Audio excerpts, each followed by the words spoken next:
Hi, my name is Katie Sivertsen. I'm a second grade teacher at Point Higgins Elementary School. I've been a teacher in the district for about 8 years, and I've been at Point Higgins for 4 years. And welcome to our Living History Wax Museum. This is where our second grade students have dressed up and researched important historical figures and jobs from Ketchikan's pioneer days, and they're sharing their knowledge and information in a really fun, interactive way. My name is Greg Updike, and I am a commercial diver. I own the Alaska Salver. The Salver was built in 1953 in San Diego, California. Our ship can support hardhead diving, which has been happening in Ketchikan since the 1920s. Hardhead divers dove before scuba diving was invented, so they had to be connected to an air pump at the surface to breathe. The Alaska Salver is still important to Ketchikan today because they'll build a new cruise ship dock in Ward Cove. My name is Dolores Churchill, and I am a Haida weaver. I was born in 1929 in British Columbia and started weaving when I was 5 years old. I came to Ketchikan in the late 1930s or early 1940s. When I retired, I really focused on learning and teaching weaving. I'm important to Ketchikan because I taught adults and kids about Alaskan Native and Haida culture. I helped our community by teaching Ravenstail weaving and Haida language. For some kids, they were like, I knew everything already. And I'd be like, really? Did you know XYZ? And they're like, okay, no, I totally learned that. So there's been a ton of authentic learning. These students have been really connected and oriented to jobs because we recently studied the economy of Ketchikan. So that's what got us thinking about jobs. And that kind of parlayed into figures because we found out that that was more researchable. And what I've noticed is that through our research, the kids have started to have conversations with each other about it. Just the other day at lunch, one of the kids was like, hey, 2020, that was the year the landslide took out Tatsudas. And it was the kid who is Jimmy Tatsuda. So I haven't noticed a ton of like, oh, I'm really into this, but I'm seeing that in their conversations they're having with each other. My name is Erin, and I am a fisherman. Fishermen have been important to Ketchikan since Native people have fishing here since time began. Fishing still gives us lots of jobs today. My name's Hunter, and I'm in the Coast Guard. The Coast Guard has been in Ketchikan monthly or more out of over 115 years. For years, our service began helping ships safely move in inner patches since the 1880s, and then the Coast Guard base was built in 1918, and in 1939, for years, our service and Coast Guard were combined. The Coast Guard is one of Ketchikan's biggest employees today and helps Ketchikan be safe. So we started off by watching the Ketchikan Story Project video about the frontier town. And we were just trying to make note, a list of the important people and jobs they talked about. And then we took that list to the museum, did a field trip here, where we walked through all of the exhibits and kept on just asking the kids, who's important, what's important to our community? And then I just had the kids select who they're interested in. So the kids were really able to drive their focus in this project.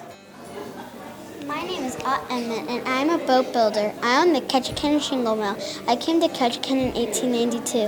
When I first came here, I built a shingle mill in Ketchikan Creek. In 1913, I opened up a Star Boat Shop on Front Street. For a little while, I helped an undertaker by building coffins for him. I married a Tlingit woman named Virginia, and we had 4 children. In my boat shop, I built sturdy wooden boats without any nails in them. We even built the first icebreakers for the U.S. Bay hatchery in 1920, and 4 boats for the U.S. Lighthouse Service in 1930. I am George Simizu, and I am the original owner of the New York Hotel. At first, the hotel had 18 rooms and only 1 bathroom. Everybody had to share the bathroom. We only allowed baths 1 day a week. Our family was forced to leave during World War II after Japan bombed Pearl Harbor. We left the hotel and other people took care of it for years, but eventually it became run down. Fred Otsner bought the hotel in 1984 and spent 6 years fixing it up. He even camped in one of the rooms to save money. The New York Hotel is still open today, and every room has its own bathroom now. We really had to dig deep to research. Dave Kiefer has been an invaluable resource between his availability to answer our questions, give me names and phone numbers, and just his depth of writing that he has. So these kids, their research were both basically mostly Dave Kiefer articles, which I don't know if you know, but that's not written at a second grade level. So these kids had to really step up their game. My name is Bruce Monson, and I came to Ketchikan in 1920. I killed Old Runner, a famous bear, in 1945. On the Union River. It took 3 shots You kill or groaner. My jobs are a miner, guy, trapper, logger, fisherman, and mill worker. My name is Bob Ellis and I am a pilot. I was born in Vermont in 1903. I founded Ellis Air Transport in Ketchikan in 1936. I would fly groceries, mail, and even cash for people in small villages all over Southeast Alaska. I flew all over Alaska during World War II.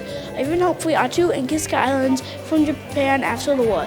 My airline grew and grew until it became part of Alaska Airlines in 1968. The museum has been so here for us, and I cannot sing the praises of Erica and Ryan enough, because I probably have like a 50,000 long email chain with those guys, because they've been just like Dave. You know, if I have any questions, boom, they're there to answer. Not to mention making this space available. I think that really helped us bring this project to the next level. My name is Jackson and I'm a coordinator. I came to Ketchikan in the 1880s and I waged the Klondike Gold Rush. More than 100,000 miners joined me in Alaska. Most came back empty-handed, not me. There isn't much gold in Ketchikan. Most miners came through Ketchikan on their way up to the Yukon or back home to the lower 48. My name is Edna Borrego and I am a teacher at Cove Pass School. Cove Pass School was built in 1947 on Potter Road. In the 1940s, lots of families moved out north to Cove Pass, and soon there were enough kids out there to have their own school. That way they didn't have to take a long bus ride to town. The families worked together to build the school, get a teacher, and the supplies for the students. The school didn't have electricity, but we figured out lanterns for lights, an oil stove for heat, and a barrel with water needed for cooking. I definitely hope to do this in future years, and the main thing that I learned from this project is trying to research a job like logger or miner can only help you get so deep in the knowledge and research that's available. But when we pick an individual person, it becomes a lot more meaningful. And I think the kids make stronger connections. My name is Judah and I'm a logger. Ketchikan lives in the middle of Tongass National Forest, which has 17 million acres of old-growth timber. Ketchikan had sawmills as early as 1902. Fishermen overfished our salmon and Ketchikan needed a way to make money and give people jobs, so our government started to focus on timber. Ketchikan's pulp mill was built in World Cove in 1954, which gave us around 2,000 jobs and $100 million each year. But the timber industry shrunk after about 20 years. The pulp mill closed in 1997. The Discovery Center was built where Ketchikan spruce mill once stood. My name is Clara Diaz. I own Diaz Cafe, a restaurant in Ketchikan. Diaz Cafe has been open since 1964 on Steetman Street. Before Diaz Cafe opened, the Diaz family had a restaurant in Newtown in the 1950s. Our family moved to Gina from the Philippines in 1934 and then to Ketchikan in 1955. I became the owner in 1978 after working as a nurse in Ketchikan for 25 years. Our cafe supported the Ketchikan because we have lots of locals who love to eat a Filipino food. My name is Jimmy Tatsudas, and I opened Jimmy's grocery store in 1916. I came to Ketchikan in 1904 from Japan. My grocery store have always been open on Stedman Street, which used to be Indiantown. My family and our store helped the people who lived in Indiantown. We had 2 fires in our store, but we were always able to rebuild. In 2020, a rock slide destroyed our store, and we tried to stay open, but our family closed our business in 2021. These kids have found ways to give meaning to these topics, and I think to these people and our history, and build a little bit more of an understanding of who we are and what matters to us and why we're here. So I feel like community might be a big thread that ties all of these little jobs and the projects that these kids are doing together.